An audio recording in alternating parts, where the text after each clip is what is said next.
Hello guys, welcome to my YouTube channel Komala Azmi Vlog. কি খবৰ আপোনালোকৰ নিশ্চয় ভাল। আমিও ভালে আছো আপোনালোকৰ আশীৰ্বাদত। আজি এটা সুন্দৰ ৰেচিপি লৈ আহিছো, ইউনিক ৰেচিপি। চাপ কেনেকৈ বনাম, কি পদ্ধতিত বনাম আৰু কি ৰেচিপি বনাম। দেৰি নকৰি ভিডিঅ'টোৰ মাজলৈ যাম। হে গাইজ, আজি আপোনালোকৰ মাজলৈ লৈ আহিছো এয়া উৰহি। আজি এটা উৰহি ৰেচিপি বনাম। আমাৰ খুৰীহঁতৰ ঘৰৰ পৰা আজি উৰহি আনিছিলো, গছৰ পৰা ছিঙি আনিয়ে ইয়াক বনাম বুলি ভাবিছো। আজি গছৰ পৰা ছিঙি আনিলোঁ। এয়া চাওক, একদম ফ্ৰেছ উৰহি হয়, খাবলৈ যে কি সোৱাদ লাগে নহয়। এই ঘৰৰ পাচলিবিলাক প্ৰথমতে মই এই উৰহিখিনি কাটি লওঁ। তাৰপিছত মই উৰহিখিনি এনেদৰে কাটি ল'লোঁ, এই চেপতে কাটি ল'লোঁ। আপোনালোকে ইয়াতকৈ সৰুকৈও কাটিব পাৰে। চাই থাকক ভিডিঅ'টো কেনেকৈ বনাম। গাইজ, আজি মাংসৰ এটা ৰেচিপি লৈ আহিছোঁ। ইয়াৰ কাৰণে এয়া মাংস লৈছোঁ 500 গ্ৰাম। আজি মাংস কেনেকৈ বনাম জানেনে? আজি মাংস বনাম কিহেৰে সৈতে, এটা নতুন পদ্ধতিত বনাম। আজি উৰহিৰে সৈতে মাংস বনাম। এয়া লৈ লৈছোঁ উৰহি, এনেদৰে কাটি লৈ লৈছোঁ। সেইফালে লৈছোঁ পিঁয়াজ। চাই থাকক ভিডিঅ'টো সম্পূৰ্ণভাৱে আৰু স্কিপ নকৰাকৈ কেনেকৈনো বনাম উৰহিৰে সৈতে।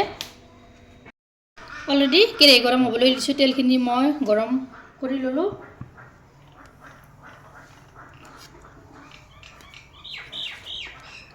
ইয়াতে এতিয়া পিঁয়াজখিনি দি লওঁ।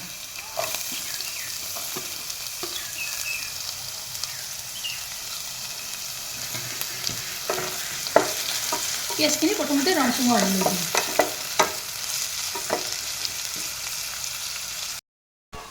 এয়া দেখিছেনে, পিঁয়াজখিনি ধুনীয়াকৈ নৰম হৈছে।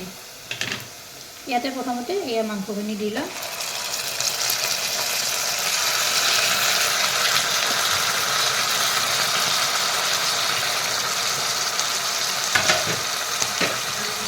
ইয়াৰে ওপৰত এতিয়া দিম নিমখ চামুচ,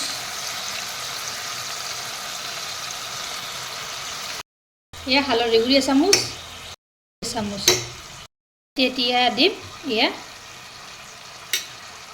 লং, ইলাচি, দালচেনি, তাৰপিছত আদা, নহৰু, গোটেইখিনি মছলা ইয়াতে আছে, একেলগে পিচি লৈছোঁ।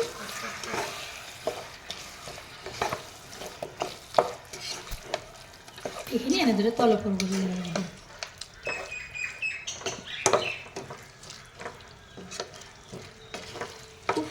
চিম্পুলভাৱে বনাইছোঁ আজি মাংসৰ তৰকাৰীবিধ, সকলোৱে খাব পাৰিব। এনেকৈ লগাই দি দিছোঁ। তাৰপিছত এয়া মই ঢাকনিখন লগাই থৈ দিম। এয়া কেইমিনিটমান যোৱাৰ পিছত ঢাকনিখন মই গুচাই দি দিলোঁ। দেখিছেনে, মাংসৰ পৰা চাওক কিমান তেল ওলাব দিছে। ভাজোতে যেতিয়া মাংসৰ পৰা তেল ওলাব তেতিয়াহে ইয়াতে অলপ পানী দি দিম। এতিয়া অলপ পানী দি দিম। অলপৰ দৰে এনেদৰে দি দিলোঁ লৰাই। ইয়াতে পানী দিম, অলপ পানী দি দিলোঁ।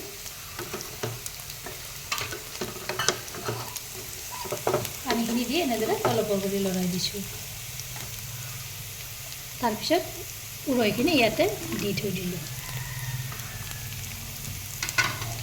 ঢাকনিখন লগাই থৈ দিম এনেদৰে। এয়া কেইমিনিটমান যোৱাৰ পিছত ঢাকনিখন এয়া গুচাই দি দিলোঁ। এনেদৰে তলফৰ কৰি এয়া লগাই দি দিছোঁ। কি ধুনীয়াকৈ সিজি গৈছে ফলৰে।